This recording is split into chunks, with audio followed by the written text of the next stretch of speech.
Allez, salut à tous et toutes, c'est Cal et bienvenue dans cette nouvelle revue. Alors aujourd'hui, on va regarder le Chonisaurus de Schleck.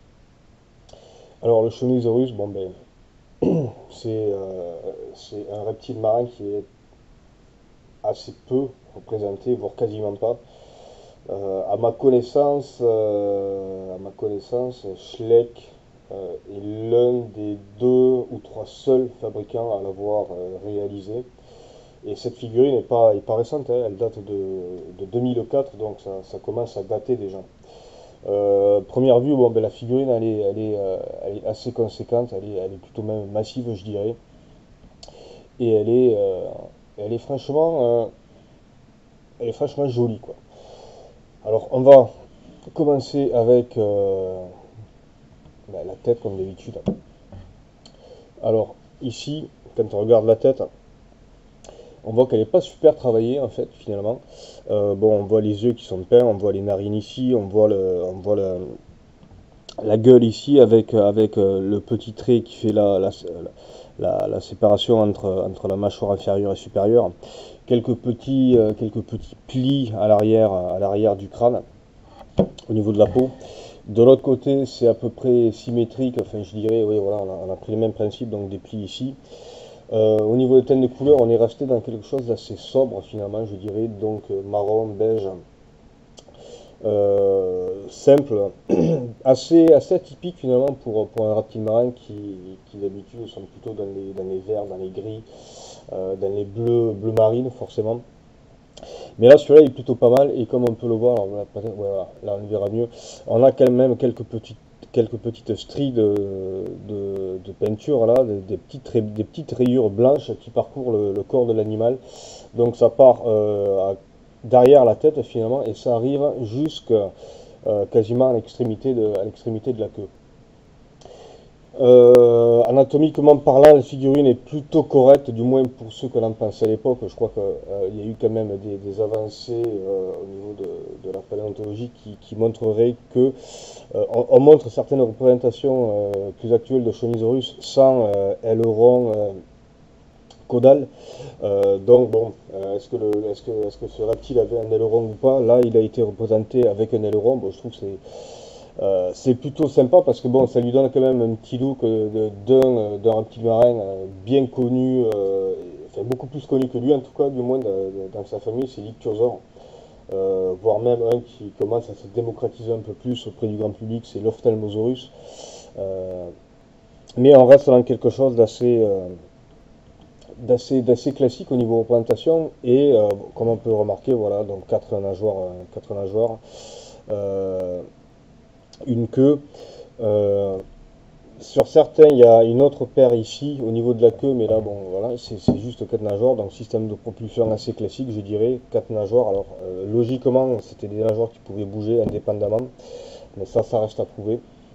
Enfin, du moins, on sait que le mosasaure, par exemple, pouvait bouger les nageoires indépendamment, quoi.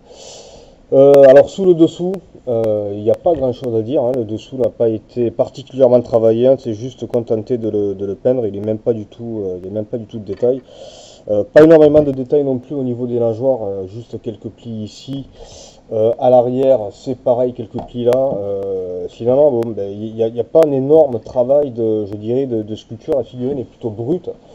Alors, certains pourraient trouver ça assez dommageable, assez préjudiciable. Maintenant, bon, quand on réfléchit un minimum, on se dit attention, hein, on est sur un reptile marin qui serait aujourd'hui, qu'est-ce qu'il y aurait de plus proche? On passe directement et assez rapidement aux dauphins et aux requins. Et quand on regarde un dauphin et un requin, c'est pas des animaux euh, qui sont super, je veux dire, travaillés, sculptés quand ils sont sous forme de figurines. Et puis même, originalement parlant, c'est des animaux qui sont taillés pour l'hydrodynamisme, autant l'un que l'autre. Et donc, ils ont une peau qui est super lisse, quoi. Et là, on a quand même bien cet effet il n'y a pas d'aspérité au niveau de la peau, il n'y a rien qui vient freiner l'hydrodynamisme. Et donc, en ça, c'est plutôt réussi parce qu'on a vraiment l'impression d'avoir un dauphin ou un requin en face de nous, enfin, du moins la peau, quoi. Donc à ce niveau-là, c'est plutôt bien retranscrit. Le ventre, qui est assez volumineux, et c'était l'une des particularités de ce reptile marin, c'est qu'il avait un abdomen assez étroit et un estomac aussi, quoi. Assez gros, je veux dire, volumineux. Donc, et là, ils ont trouvé finalement la parade pour le faire tenir, c'est que malgré le ventre volumineux, ils ont fait en sorte que les nageoires finalement ne soient pas à l'horizontale. Donc ça fait voilà, ça sert de trépied aussi, donc c'est plutôt réussi parce que s'ils avaient fait les nageoires horizontales, il aurait été sur son ventre et ça aurait fait comme une espèce de boule ou de ballon, ça aurait été assez compliqué, enfin c'est même pas compliqué, ça aurait été impossible de pouvoir le stabiliser. Alors on va passer aux mesures. Alors au niveau mesure, il fait 12 cm de haut au niveau de l'aileron.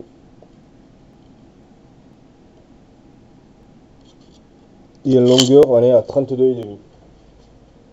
Donc c'est un beau bébé, quoi. Alors en comparaison, je vais le comparer avec une figurine que j'ai déjà passée de la même marque, le Schleck. On va le comparer avec le Kentrosaur qui est ici.